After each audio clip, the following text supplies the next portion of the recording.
Hey guys, and welcome back to another video. Yes guys, I am back after quite some time. It has been maybe a year, I'm not actually really sure, but yes, you read the title. Welcome to Valorant Tips and Tricks from a gold player. Yes guys, I hit gold finally after quite some time. Just like a pre-warning on that as well. I hit plat a while back as well. And I was supposed to make these videos quite some time ago. I had the script done and everything. I just hadn't actually gotten to it. But hey, here we are. Here is tips and tricks from a Valorant gold player. And I'm really excited to do this because actually I enjoy doing the series, and I see like a few of you guys also enjoy me doing the series, especially since you're getting the tips and tricks from that like perspective of the ranked, like the perspective of the rank. Bit of a pre-notice is that I did write the script when I was gold, so it doesn't have anything that would maybe do with the plat script, so this is very good. And another thing is, keep in mind guys that this is for fun. It's not intended to be like super helpful for anyone above gold, so if you are in gold and lower, then this might prove helpful for you, so stick around for those tips and tricks. And yeah, this is gonna be an exciting video for me because I haven't done one in a while, so it's gonna be good to be back and doing this. And I hope you guys enjoy this video, and as always, do not forget to drop a like and subscribe. It always helps the channel and always keeps me motivated to post more videos. And on to the first trick, timings. So the first tip of today's video, guys, is timings. Yes, in Valorant, timings are very important in terms of if you don't know how to time things perfectly, you are going to get really punished for it. So realizing that when you need to time most things in Valorant is a very important skill to learn, and it comes naturally over time as you play the game. But for this like specific section, I guess you could say, is that in timings we're going to talk about the movement version of it. So players usually autopilot with simple AD-AD movements and shoot in small bursts without thinking much about it. And usually this can be a big problem because if you're autopiloting your movement, especially since it's something as important as if you're getting shot or not, it can be like really punishing for you. So while you can see instead the best players time their movements differently, instead of random ADing, you notice that they move in the opposite direction of the enemies while being shot.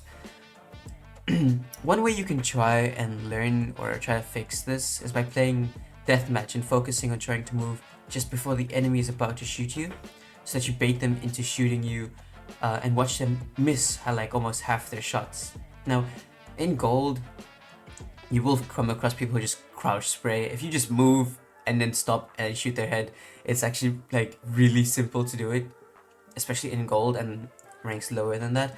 Sometimes it works in plat and maybe in ranks above, but I'm not really sure. I'm not there yet. On to the next tip, guys. And now for tip number 2, guys, crouch jumping. I never understood how players like could hit certain jumps, like getting on top of pipes on icebox or like jumping down silently. It turns out that actually crouching affects your height mid-jump. When you crouch while jumping, your character lifts their feet, allowing you to reach higher spots. And a great example of this is on pipes on icebox. If you crouch at the apex of at the like highest of your jump, you can see over, like for example, a smoke or a viper wall, and it's only possible if you crouch at the right moment. On the flip side, silent dropping also works. If you uncrouch mid-drop, if you fall from a higher platform, it like silences your drop. So start by crouching and then uncrouch mid-air when you're falling. This makes the game a lot more like sneaky, and you can play a lot more unpredictable. If you hold shift on rope while moving, it still makes a noise, but if you hold W to jump onto the rope, then tap S to cancel, my forward, like your momentum right before you attach to the rope, it won't make any noise. And as long as you're holding shift, you'll be fine.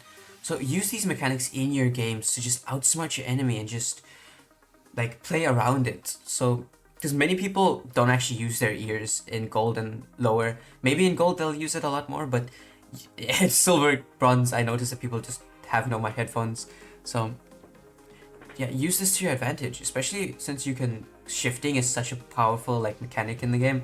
You can go from like being known to just totally silent ninjaing around people and just picking people off silently. It's really useful skill to know crouch jumping. Now, for tip number 3, knowing how to play your role and how to let your team benefit of it is such a huge thing to consider in gold. Because in gold, you start to notice that people actually play their roles effectively and notice how they can make their teammates benefit of it. For example, Cypher on many defensive sided maps like Pearl, you can benefit so well of him on B side, I think, by just playing a simple setup, like nothing too crazy, just a trip by where they would regularly default spawn, default spike. And you can, if you know how to play your role like Sentinel really well, instead of playing it like playing Sentinel like a duelist, you can win games so much more easier, especially in gold. And I know I'm repeating that a lot, that yeah, your role is really important, and in gold it's gonna be so much, but actually I think this applies to every rank in the game. If you know how to play your role effectively and play it as it was intended, like Cypher playing slow and defensive instead of playing Cypher like a duelist like Reyna and just pushing out instantly trying to get those picks, you will win rounds so much more easier. And I think this really does apply to every rank, especially in gold, where most players are actually, like, the majority of players in Valorant rank are gold, plat, and knowing how to play your roles is just really useful. I know I'm being really repetitive here, but I cannot stress it enough. It is really important to know how to play your role and how to communicate to your teammates, how they can play around your util, and how you can benefit your entire team in general with your util. Now, I know agents like Reyna who are duelists usually do actually need to actually play with their own util that don't actually benefit their teams.